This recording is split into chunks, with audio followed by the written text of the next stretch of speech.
taking just the bare essentials. Residents of Eden in New South Wales head for boats and buses, the air thick with smoke, as the devastation that's burnt swathes of Australia's east coast shows no real sign of slowing. These people are leaving, unsure if they'll have homes to come back to. I've got my family, my cousins, my daughter, my dogs. I think with everybody going on the road, it's just a bit eerie. Bit worrying, but I think we should be pretty right here. Seems to be like the safest place in Eden anyway, a lot of concrete around. HMAS Adelaide, the Navy's largest ship, is anchored offshore, acting as a supply vessel as well as a floating hospital.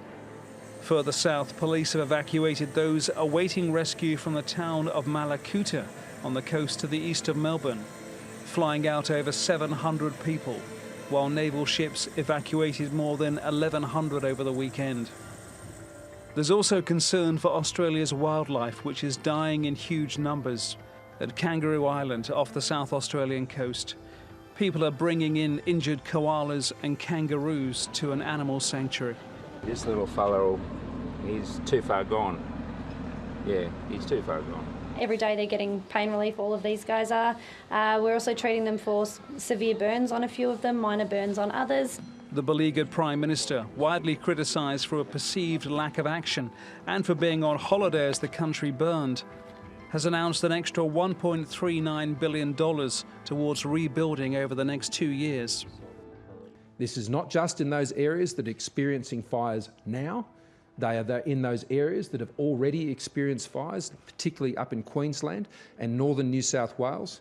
And sadly, as there are many months still to go in this fire season, those parts of the country which still may yet face great risk of fire impact in the future.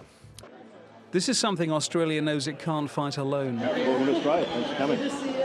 Reinforcements are arriving in Sydney in the form of American firefighters.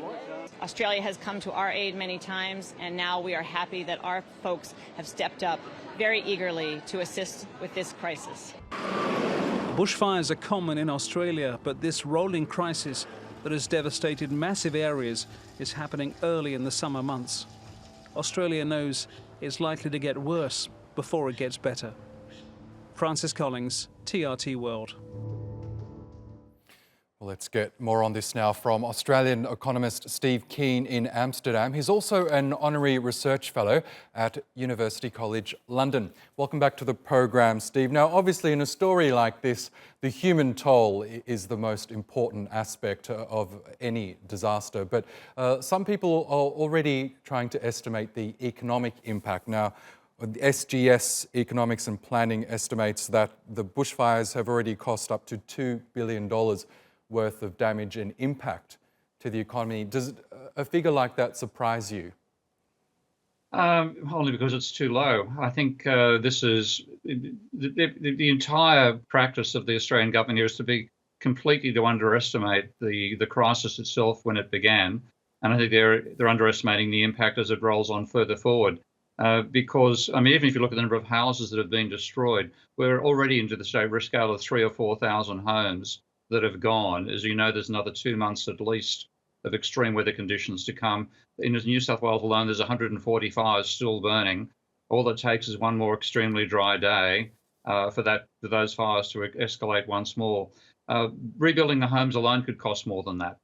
So, and the loss of income, the long-term impact on the tourism business that you and I know that are part of the whole coastal rim is where tourism mainly occurs. So this could be a serious blow to the economy, well beyond the direct damage to houses and homes.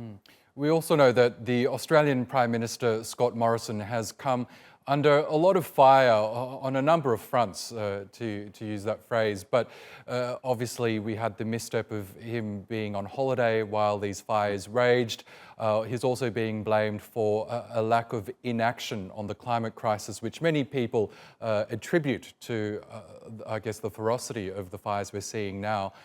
Do you believe that Scott Morrison himself should wear some of the blame in this? I think he should resign. This is the greatest, the only misstep that even compares to this was Bush over Katrina. And even there, ultimately, the American response was from the federal government rather than saying it's a problem for Alabama. It's total incompetence. And I don't think he's intellectually or emotionally prepared for what's going on here. He's fundamentally part of the not climate denying section of the Liberal Party, but climate trivialising section of it. And this is a classic instance where he trivialised something where it wasn't his political opponents making the case anymore, it was nature and reality. So I don't really care who replaces him. I think he should resign and go.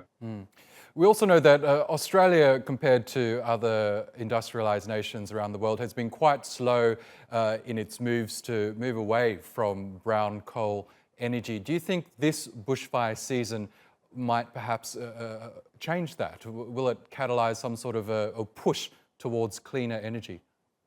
Yeah, I think it will, because Australians, and this is the Liberal Party has fed off this, Australians focus on the amount they contribute to global warming and contribute to climate change, while still thinking they're not going to be a victim of it. So if you saw, in recent past, some members of the Liberal Party in the Pacific Island making light of rising sea levels. And that's what I think is actually their vision of what the crisis is going to be. We've all focused upon that because that's the most obvious syndrome of you melt ice, the ocean levels are going to rise. But a major factor of climate change is changing where the rain falls as well. And almost all the models have predicted that Australia would get drier. And this is what's happening now, probably faster than the models predicted. The rainfall patterns are moving towards the Bight, the Great Australian Bight, the ocean Australia, rather than the wheat belt, which is where fundamentally these fires are. So I think this will be a hell of a shock to the Australian zeitgeist, and people will now realise that they're not just contributors to climate change, they're victims of it, and may well be the most extreme early victims. And looking at the more immediate economic impact, there are fears that the fires will prompt an already cautious Australian consumer to spend even less. Do you think this might prompt the Reserve Bank of Australia to cut interest rates yet again when it meets next month? Yeah, like I've always said, the target rate is basically zero, and the only thing that will stop them is the impact it has on the value of the dollar. That will plunge when we'll go from having the highest interest rates in the world to the lowest interest rates in the world. As other countries went through the global financial crisis, which Australia sidestepped by restarting the housing bubble. Now at the other end of this, they've got relatively higher rates than we have. The Australian dollar has to plunge. And I think worries about that are the only thing that are going to stop the Reserve Bank getting to zero. Yes, as you say, Australian interest rates are at record lows as they are. Has the moves to, I guess, reduce them even further, has it had a tangible impact on the economy? Well, it's had a tangible impact on the housing bubble. It's kept it going. Australia is ready. One of my colleagues refers to Australia as houses and holes. We dig up holes to sell dirt, sell valuable dirt overseas. We build more expensive houses with it locally, or drive up the price of houses. That's really all that's left of the economy in that sense, the rising house price level. So interest rate changes have done very little for the real economy. They've done a large amount to maintain the house price bubble, which of course is undermining the real economy. Okay, Steve Keen, we'll have to leave it there, but it's always a pleasure. Thank you again for your time.